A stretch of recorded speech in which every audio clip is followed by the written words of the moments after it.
It's strange, the things you hear when the screaming begins. Not the sound itself. I'm not talking about that. But the underlying details, the panic that's woven into every breath, the disbelief that cracks through even the loudest voice. When you listen closely, you start to catch it, the exact moment when they realize that something irreversible has happened. It's like watching glass shatter in slow motion. But that comes later. Let me start where everything changed, where I could no longer pretend not to see what was unfolding. It was a Wednesday when my wife called me. I was in the middle of a product demo in Berlin when her voice cracked slightly, just enough for me to know she wasn't just being dramatic. She asked me to come home early. I couldn't ignore it.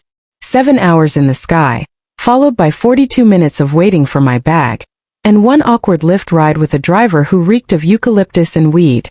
I arrived home expecting tears, or at worst silence, with the dog asleep on the floor.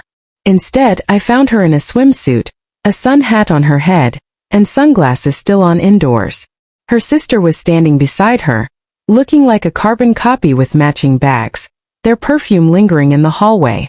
"Oh good, you made it," she chirped, as if it were the most normal thing in the world. The dog ran to me, but no one else did.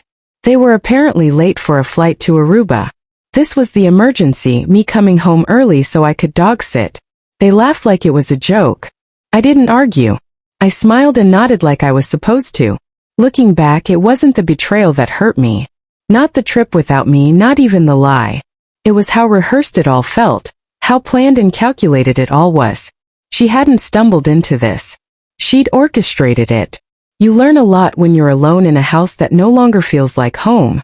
One day, as I was looking for batteries for the remote, I found her password written on a sticky note in the drawer. I hadn't been trying to snoop. I was just looking for double A's. But once you see something like that, it almost feels wrong not to look. Her messages weren't hidden. There they were, plain as day, conversations with her sister and another man. No pet names, no blatant signs, but patterns don't need punctuation. I knew what I was looking at. I'd been married for 8 years. I knew how desire tries to hide itself. Her sister had been covering for her all along. Long weekends away, business trips, the new lingerie she claimed was just for herself.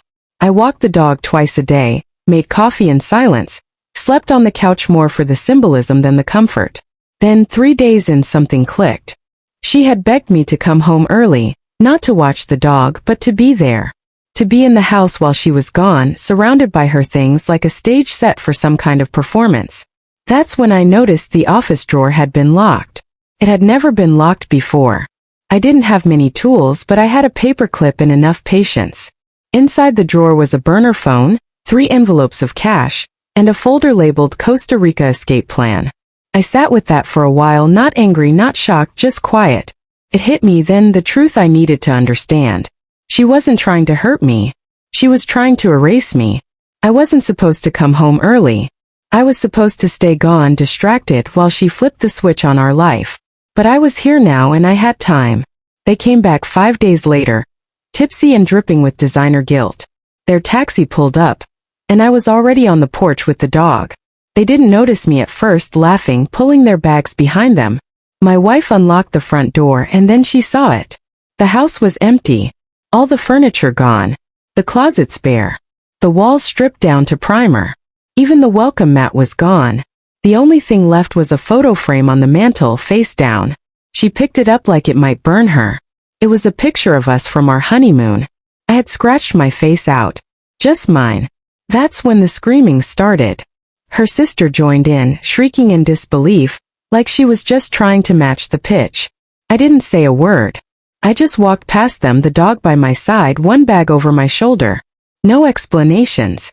No accusations. I'd already said everything I needed to say, and I'd said it in silence. They called my phone for days, then stopped. I think they assumed I'd destroyed everything, that I'd snapped. But the truth was I sold everything. I transferred the accounts, sent the burner phone to her new lover with copies of the messages. The Costa Rica file went to her boss. I didn't want revenge. I wanted removal. I wanted absence. Now I live in a small place by the coast. The dog likes it here. So do I. The days are long and the quiet is clean. Sometimes I wonder if she still screams when she thinks about what happened. Maybe she rewrote it all in her head. Told herself I must have been the monster. People do that, they bend memory to survive. But I don't need to rewrite anything. I remember exactly who I was and who I chose to stop being.